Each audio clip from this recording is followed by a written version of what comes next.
आज का अपना चैप्टर क्या है? औसत। औसत किसे कहते हैं? सिंपल सा है, सभी संख्याओं का योग बटे की सभी संख्या, है ना। औसत का तो ये सामान्य सूत्र है। क्या? दी गई सभी संख्या का योग बटे दी गई सभी संख्याओं की संख्या, मतलब 1 2 5 10 12 ये संख्या दे दिया और कितनी संख्या है? 5 है, बटे 5 कर देंगे, इन सबको जोड़ के तो औसत निकल जाएगा। ठीक है। औसत चाल किसे कहते हैं? औसत चाल किसे करते हैं? तय की गई कुल दूरी, मतलब जैसे कि यहाँ से कमालपुर जाने में लगा 2 घंटा समय और आने में 1 घंटा समय लगा, तो टोटल लगभग कितना समय लगा? तो यहाँ से कमालपुर की दूरी लगभग 7 किलोमीटर है। आने और जाने में टोटल कितना किलोमीटर हो जाएगा? 14। जाने में 2 घंटा समय लगा, आने में 1 घंटा, 14/3, ये क्या हो जाएगा? औसत चाल। ठीक है। अब प्रथम n प्राकृतिक संख्याओं का औसत, प्रथम n प्राकृतिक संख्याओं का औसत n+1/2। जैसे 25 तक के प्राकृतिक संख्याओं का औसत, तो n का मान हो जाएगा 25, 25 घन 1 26, 26/2 13, ये हो जाएगा उसका औसत। सब नियम पे बहुत आसान है औसत, कोई बहुत बड़ी तोप नहीं है आप लोगों के लिए। ठीक है। लगातार n तक पूर्ण संख्याओं का औसत, पूर्ण संख्याओं के लिए दोनों सूत्र लगा सकते हैं। पूर्ण संख्या कहाँ से शुरू होती है? 0 से, है ना। तो अगर पूछ दे लगातार 25 तक की पूर्ण संख्याओं का औसत, तो मान लो इसको लगाएंगे तो 25 + 1 26 हो जाएगा, 26/के ये 2 ये 13 हो जाएगा। तो ये क्या है कि 1 से लेके 25 तक पूछ रहा है। प्राकृतिक संख्या 1 से लेके 25 तक संख्या पूछ रहा है, लेकिन पूर्ण संख्या में क्या होगा? 0 से लेके 25 तक होगा, है ना। 0 से शुरू होगा पूर्ण संख्या, 0 1 2 3 4। ठीक है। तो हम दोनों सूत्र को लिख सकते हैं। जब सवाल पूछ दे कि 1 से लेके 35 तक पूर्ण संख्याओं का औसत क्या होगा, तो ये वाला सूत्र लगाएंगे। लेकिन पूछ दे लगातार 35 तक के संख्याओं का औसत क्या होगा, तो ये वाला सूत्र लगाएंगे। ठीक है। ठीक है। तो समझ में आ गया। ये औसत होता है दी गई सभी संख्याओं का योग बटे की दी गई संख्याओं की संख्या। औसत चाल बराबर होता है तय की गई कुल दूरी बटे के तय करने में लगा कुल समय। तीसरा हो गया तुम लोगों का प्रथम n प्राकृतिक संख्याओं का औसत। प्राकृतिक संख्याओं का औसत होता है n+1/2। n अंतिम संख्या रहेगी। क्या रहेगी? n हमेशा अंतिम संख्या रहेगी। ठीक है। उसके बाद आता है लगातार n तक पूर्ण संख्याओं का औसत। पूर्ण संख्या में क्या होता है? पूर्ण संख्या हमारा 0 से शुरू होता है ना। तो जब लगातार पूछ दे, लगातार 25 तक 35 तक 15 तक पूर्ण संख्या जब लगातार पूछे तो n/2 लगाएंगे। लेकिन जब पूछे कि 1 से लेके 25 तक या 1 से लेके 50 तक के पूर्ण संख्याओं का औसत, ऊपर वाला सूत्र लगाएंगे। ठीक है। जब आगे 1 आ जाएगा तो वो पूर्ण न रख के प्राकृतिक में आ जाएगी, और जब लगातार पूछ दे 1 नहीं रहेगा आगे, तो वो क्या हो जाएगा? पूर्ण का पूर्ण रहेगा। ठीक है। हो गया सबका इतना।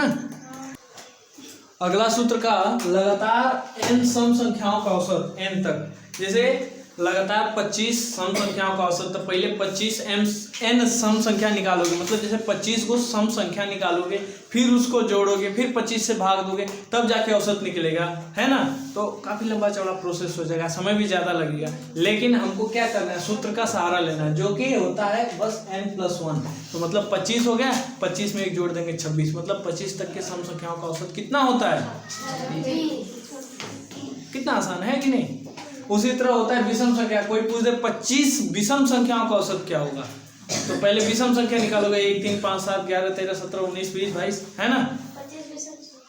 ठीक है। तो निकालोगे, उसके बाद उसको जोड़ोगे, फिर उसके बाद 25 से भाग दोगे, जो जितनी भी संख्याएं रहेंगी, तब जाके हम लोगों का क्या निकलेगा? औसत। लेकिन इसको छोटा करने के लिए कुछ गणितज्ञों ने हमें सूत्र दिया, जो कि n विषम संख्याओं का औसत कितना होता है? n मतलब 25 विषम संख्याओं का औसत कितना होगा? 25, 26 को 26, 27 का 27, है कि नहीं आसान।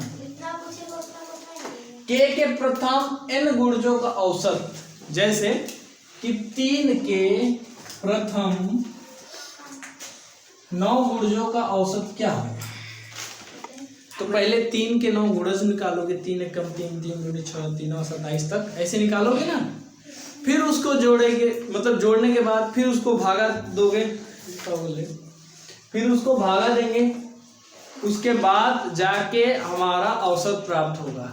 लेकिन इतना समय बर्बाद हो जाएगा कि उतने समय में हम कम से कम 4 या 5 सवाल को सॉल्व कर लेंगे। ठीक है,